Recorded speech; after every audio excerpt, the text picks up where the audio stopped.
Everyone, you so much welcome to my channel today. Thank you for the love you have shown me so far. I'm so grateful to all of you. Please subscribe to this channel if you have not subscribed, because good and amazing things are happening at my glam store. Today we are learning how to make this beautiful yet but simple felt crinoline fascinator. So these are the things you are needing. We will need a felt cap, which is already made and sold at the market center. Then I also need crinoline. I have this size. I need 2 yards or 2 meters of this one. Then I have the smaller size, that one too. I'll need 2 meters, so 2 yards of it. Then I'm going to use the veil, that is a bed cage veiling. I'll need that one too. Then I'll need this type of feathers for embellishment. Then I have some ribbons also for embellishment. I'll need this small piece of satin bias to finish up my work. Then of course I need my hair clip. Then I will need thread. I have thread that with thread without needle that I'm going to use to tie the crinoline before sewing. Then I also have thread that has been needled, or a needle that is already threaded. These are the things I'll be using for this project. So let's keep watching. Then of course my uhu gum and then scissors. So these are the basic things I'm using. So keep watching, keep staying, and then let's do this together. So quickly I'll clear the place and then we start working. Since I'm working with a felt and then I don't have to do any base, please don't forget to subscribe, don't forget to share, don't forget to comment, and then to tell others about my glam store. This is 1 meter veiling, but I only need half, so I've divided it into 2 equal halves. Then I'll cut into half, so I only need half, so I'll put the other half away and then use this half. Yes, I'm using it as a bed cage to cover, so that when she wears it, it covers her face. So that's how I normally do my bed caging. And I'll tack it down. So I'll turn it around, or I'll first work on the veiling. I'll just crumple the edges together. I'll do same for this side too. Yes, so when I have this style ready, or something like this ready, I'll put it at the back of this felt, and then I'll quickly sew or tack it down before I'll use the oho gum. So make sure that your thread is knotted at the base or at the edge, at the end. So I'm just tacking it down, or I'm sewing it down, so that it gets stuck and then it doesn't move easily. So you can also watch and then do same. So as you do and then you think it's opening up, you gather them again, then you sew it.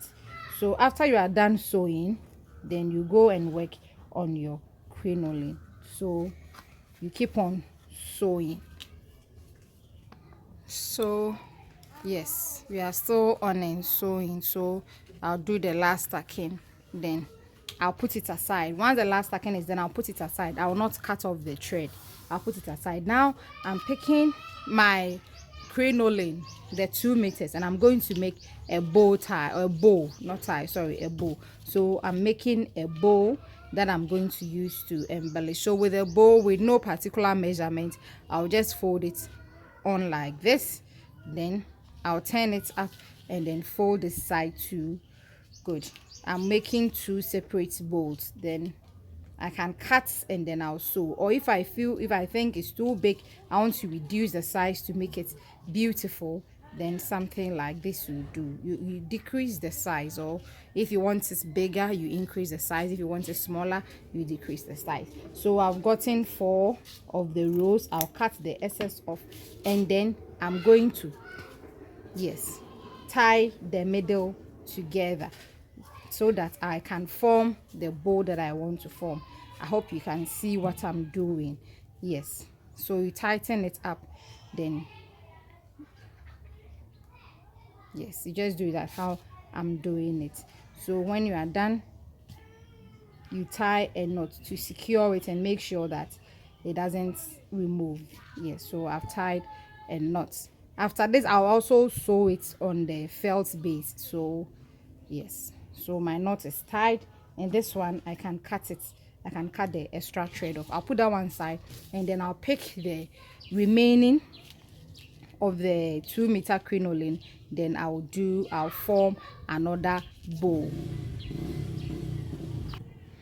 Yes, so then after you have tagged the middle, that one to you you knot it, then you keep that one to aside. Then you pick your smaller size of the crinoline. We are going to form as many loops as we can with these 2 meters. So I'm forming my loops. So this how the loops are formed. Simple loops. You just pick one side, you turn it over like this, you squeeze the end, then you have formed a loop. You can cut and then form as many loops, or you can make it a continuous loop. Yes, some people may want to cut it, others too want to form a continuous loop like what I'm doing. So I'm not cutting, I'm just forming a continuous loop. The whole idea is to create a design and then attach it to the top of the felt cap where we have knotted the veiling, and then we create a beautiful design. So that's exactly what I am doing. See, something like this. At least we have formed something beautiful. It doesn't follow any procedure, but once you are done, you have to tie the base. You make sure that all the edges have been tied together so that it doesn't remove while you are working with. So I'm tying the base. I've made a knot. I'll make another knot to ensure that the base is already and really secured. Then I can cut the excess thread, and now when all these are done, I'll just bring them together and begin to do my favorite part, which is the embellishment. So it's as simple as you have just seen me do, but by the time you are done, it becomes so beautiful. So you pick the first bow that you did, which is the two bows. So you have two bows, two bows, so making 4. So you just place it on. We are creating the style. We are seeing how it's going to look like, how beautiful it will look like before we will sew together. So if this how it looks like and then you are okay with it, you can sew. And I think I'm okay with it, so I'll just tack everything. I'll sew everything together so that it doesn't fall off. Yes, so once the design, if you think, then you come back again, then you rearrange it, then you tack it down. Take your time with the tacking so that when the person wears it, it doesn't fall off, because if it falls off, it's disgrace. So I beg you, the hallmark of a fascinator maker or a milliner is to be able to do work that the client is so much appreciative of. So make sure that you tie it well, you secure it well. Then after we have done with all the securing, we are going to attach our flowers and then our ribbons to close up where we are tacking. So we are still sewing. So when you are done sewing, you just tack it, you make the final knot. Now you are safe to cut the thread after you are sure that you have secured it enough. So this is how it looks now.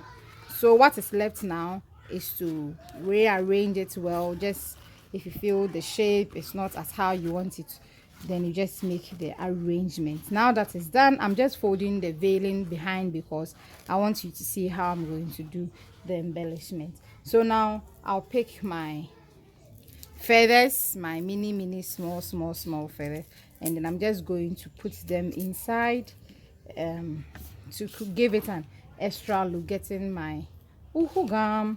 So I'll just insert this how I normally do it. I just insert the feather into the uhu gum straight away, and then I'll just stick it, and then it gets stuck. By the time it dries, it will just get stuck.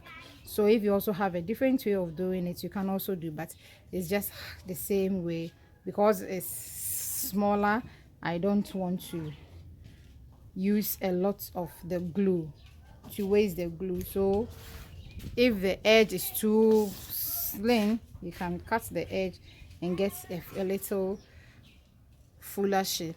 Yes, so you can attach as many as you want, and then you give it the direction you want to make it show, or how you want it to be seen.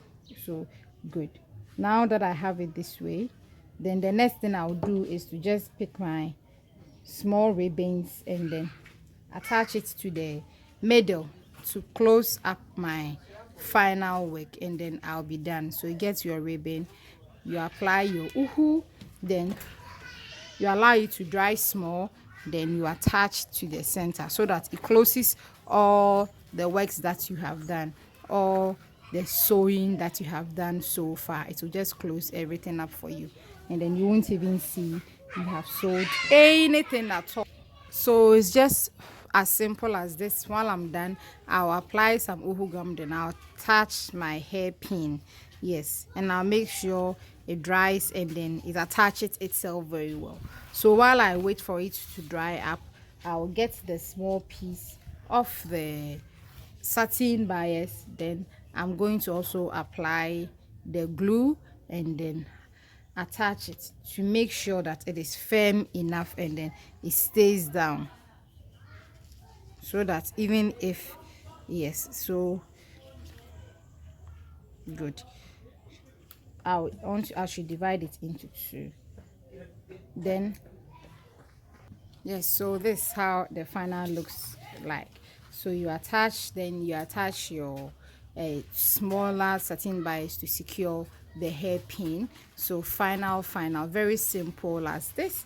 Then the person can wear it beautifully for any occasion at all.